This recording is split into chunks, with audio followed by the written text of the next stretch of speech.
Iya.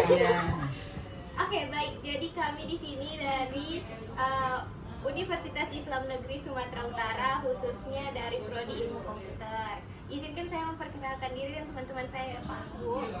Jadi saya Mahda Khairun Nazwa Daulay dari Deli Tua. Saya Aldino Fani dari Serdang Bedagai, Telingsia Bandar. Saya Artika Ramista Sri Devi Boroginting dari Medan Denai. Sebelah Pirjai. Saya David Yarkan dari Medan Kampung Alam. Saya Rafika Adisregar dari Deli Tua. Mbak, ada kameranya ke Kak Opis. Saya Hafiz Pak namanya dari Rantau Prapat. Iya.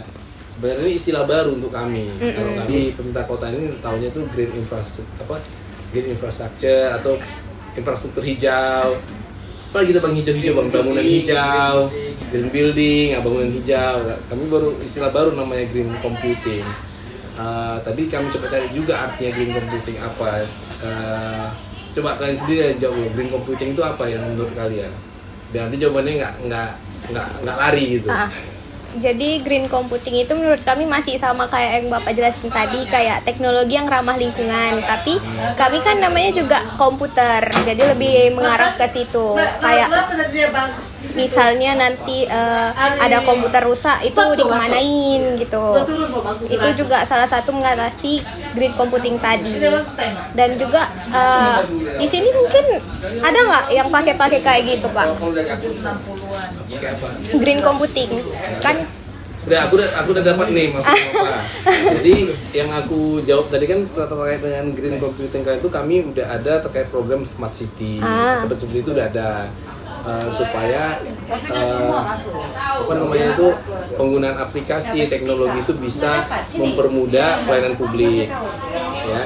Contoh sekarang sudah ada aplikasi-aplikasi supaya masyarakat tuh tahu rumah sakit yang tempat tidurnya kosong. Jadi rumah sakit mana yang kosong tempat tidurnya bisa ketahuan. bisa langsung didatangi gitu. Tapi rumah sakit daerah ya, jadi itu sudah. Jadi hal seperti itulah. Jadi smart city yang dimaksud saat ini sudah diterapkan untuk mempermudah layanan publik. Ya.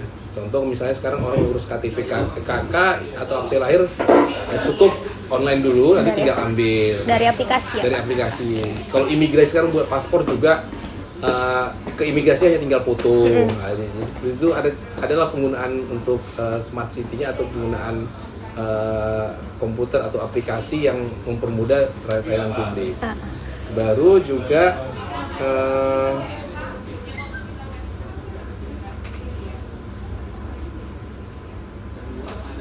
juga terkait dengan green computing, kami juga memasukkan terkait dengan penggunaan kertas. Sekarang kan dengan adanya pengembangan berbagai aplikasi, internet, semua sudah tersambung dengan wifi semua di pemerintah Kota Medan, sehingga kami meminimalkan penggunaan kertas.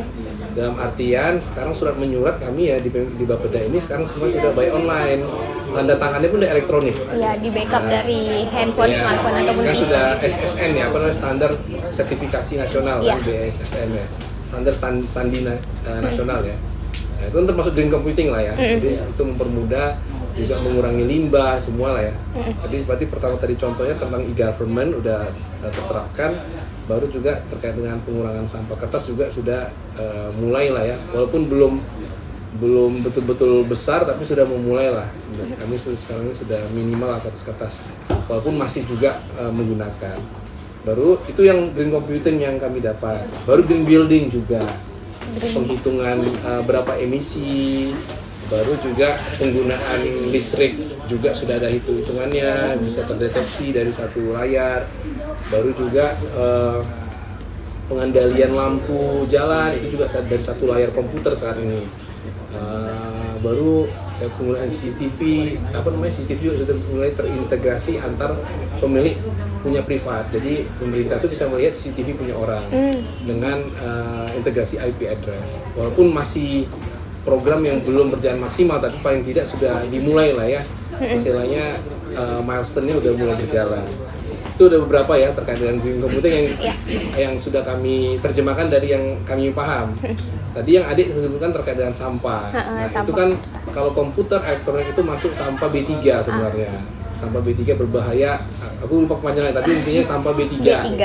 Nah, itu treatmentnya juga beda kalau di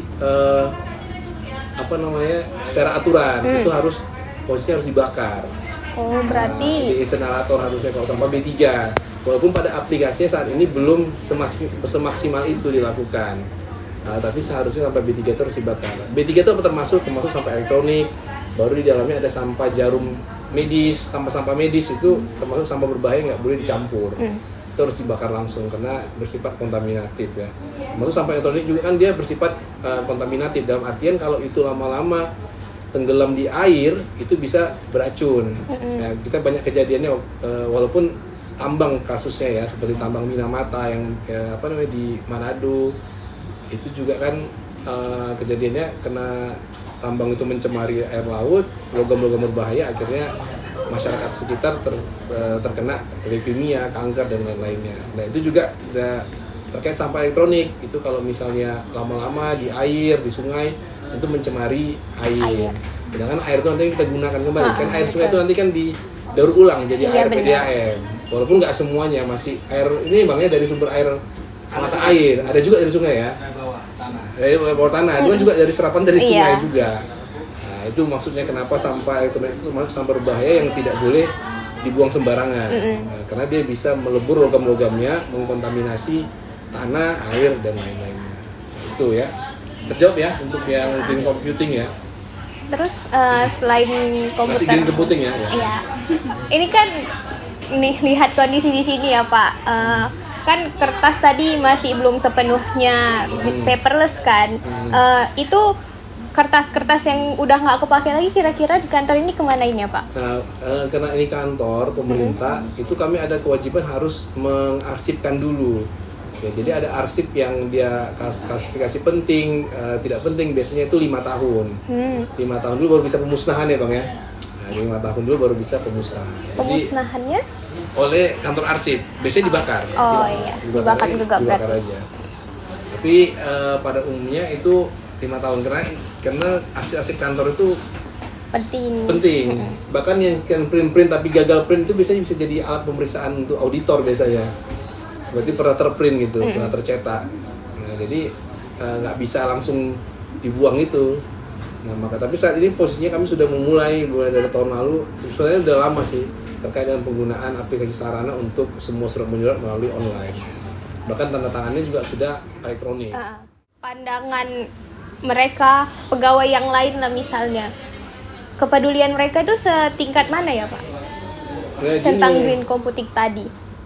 di satu sisi penggunaan aplikasi internet komputer ini permudah sebenarnya, tapi di lain sisi itu ada juga malah mempersulit.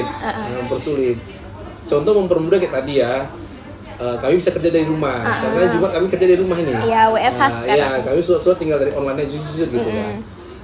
Baru buat paparan, misalnya kami kan sering buat paparan beberapa ini kan, itu tinggal bareng-bareng bisa dari Canva atau bisa dari Google PowerPoint, ya kan? Misalnya buat Excel juga Google Sheet, Google Word itu bisa kan, kerja bareng-bareng. Itu yang permudah. Mempersulitnya juga ada terlalu banyak aplikasi. Nah, kami terlalu banyak aplikasi, kami kadang lupa password, lupa username. Kayak kami aja ya, itu ada untuk penganggaran beda, untuk perencanaan beda, untuk monitoring beda. Itu mempersulit sebenarnya. Baru yang kedua, membuat batasan kerja itu nggak ada. Batasan kerja itu nggak ada. Jadi kami hari libur nggak kena jam kerja terus kerja gitu. Dengan alasan kan sudah ada aplikasi ya. Sejauh ini dampaknya ataupun ada nggak kesulitan yang Bapak atau pegawai lain hadapi selama green computing ini berlangsung? Ada kesulitannya. Kesulitannya ini hanya kesulitan aja kan? Iya. Kesulitannya pertama menghafal semua cara penggunaannya. Gara-gara setiap aplikasi beda ya. Iya, jadi beda-beda ya. Menunya beda gitu ya. Itu pertama ya, menghafal semua cara penggunaannya. Kedua, kami punya mitra. Kami kan koordinatif. Mitra kami itu dari dinas-dinas lain. Oh. Nah, karena dinas-dinas lain ini kan punya kesibukan sendiri-sendiri. Nah, mereka kadang suka bertanya lagi gimana gini ya. Itu juga kadang kami yang susah menjelaskannya. Ketiga, sering error juga. Ya, apalagi kalau udah maintenance ya. Aplikasi kami kan banyak dari pemerintah pusat. Kami kan pemerintah kotanya pengguna. Jadi ada misalnya aplikasi sistem informasi perangkat daerah, pemerintah daerah. Itu digunakan oleh seluruh Indonesia. Nah, berarti kan berapa kabupaten kota kan? Nah, ketika terjadi maintenance jadi apa? Ya kami nunggu, sedangkan kami sudah darurat nih, sudah harus melapor ke DPR, harus melapor ke gubernur gitu kan. Nah, gitu-gitu kami sering terjadi ya. Kalau udah kayak gitu biasanya backup manual. Kami punya aplikasi sendiri di luar dari aplikasi pemerintah. Gitu. Tapi kesulitannya itu jadi itu ya. Yang kedua, sering karena aplikasi itu banyak, tapi sebenarnya sama. Ya sebenarnya bentuknya sama. Misalnya kementerian ini punya aplikasi, kayak mengimpun hal yang sama berulang-ulang kali. Itu capek kali itu. Berulang kali mengimpun hal yang sama.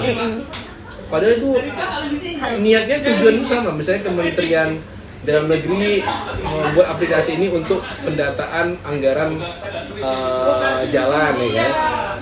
Kementerian Pekerjaan Umum membuat juga satu data jalan. Baru nanti Kementerian Bappenas buat juga itu untuk satu data perencanaan jalan. Semua buat hal yang sama gitu. Jadi kayaknya menginput berkali-kali hal yang sama. Karena mungkin niatannya ya pembangunan aplikasi itu biasanya kan duit. Berbasis dia project. Dia bukan berbasis kinerja lah bu. Basisnya untuk proyek aja. Mempersulit lah kalau kami di daerah ya. Ada mempersulit, ada mempermudah lah. Jadi tugas kalian lah yang menyatukannya kayak mana supaya dia itu nggak mempersulit, nggak mempermudah. Oke, sekian pemaparan dari tentang green computing kami di kantor Wali Kota Medan, Sumatera Utara. Terima kasih. Wassalamualaikum warahmatullahi wabarakatuh. Dadah. Kasih banyak.